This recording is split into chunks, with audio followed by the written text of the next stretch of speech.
Hi, I'm David from HailBytes. If you use AWS and wish you could run fast proxies with ease, you'll enjoy what I'm about to share. You can provision proxies in 26 regions around the globe in minutes. Plus, you get the scalability and reliability of Amazon Web Services. I'll show you how to do this on AWS over the next 10 minutes. By the end of this video, you'll know how to launch your own proxy infrastructure and set up AWS networking. You'll also know how to connect to your first proxy. So our first step is to navigate to AWS Marketplace.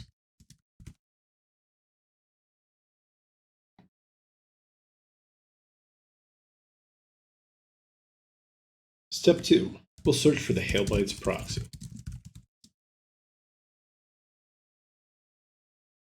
Then we'll select the SOCKS5 Proxy listing. We'll select the Continue to Subscribe button.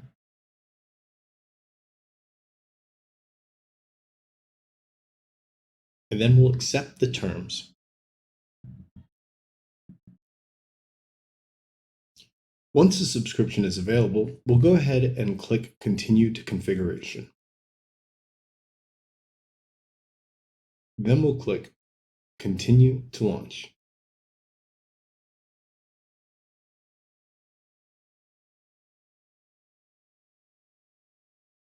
We'll leave the action as Launch from Website, and we'll change the EC2 instance type to T2.large.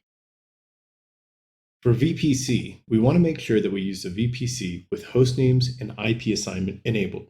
You can watch the quick tutorial in the description if you need help setting up public networking in AWS.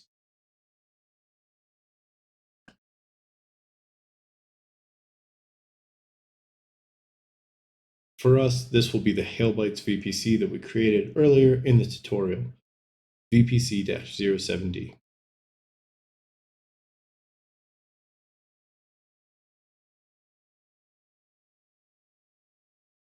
And then the subnet that is set up for public networking.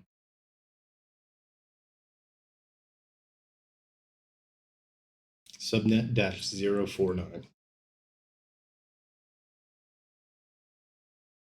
And if you followed the tutorials, these will be HailBytes-VPC in your VPC dashboard and HailBytes-public-subnet in your EC2 dashboard.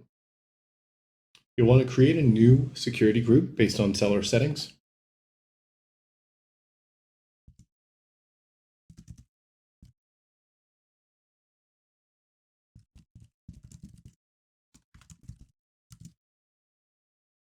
And this will allow you to SSH in, so you'll likely want to restrict this to just your IP. And then 8488 will be the port that the SOCKS5 proxy is running on, and this is what you'll want to connect to later. You can leave this as open to anywhere, or you can restrict it to a subset, either your IP or a set of smaller IPs if you want to give access based on IP to a smaller group of folks. For now, we'll leave this as anywhere. And then you'll want to go ahead and use a key pair that you have access to and launch. So what we'll do next is we'll navigate to the instance details in the EC2 dashboard.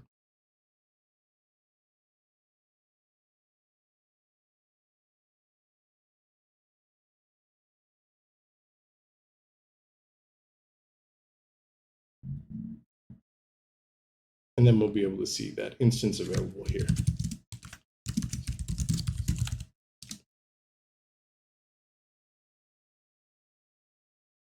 Now we'll need to wait until all of the health checks come back as green before proceeding forward.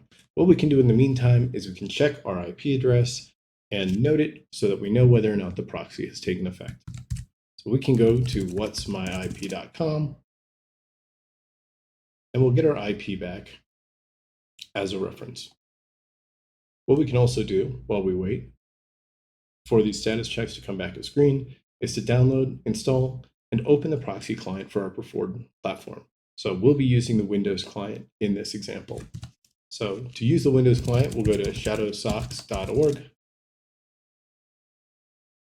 then click Download from IPFS.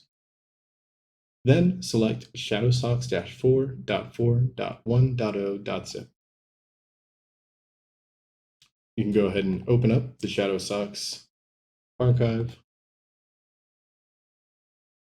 and then we'll drag shadowsocks.exe out onto our desktop for this demo. Perfect.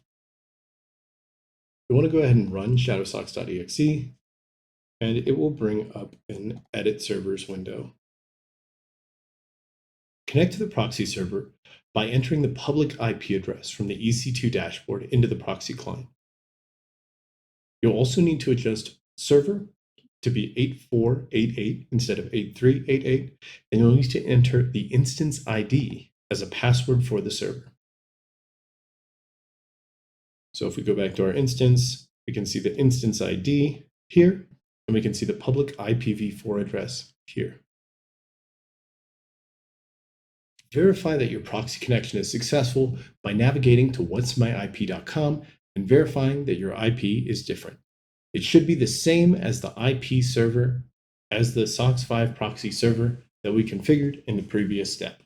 As you can see here, the public IPv4 address of the SOCKS5 Proxy server 35.175.110.118 matches our IP address at whatsmyip.com.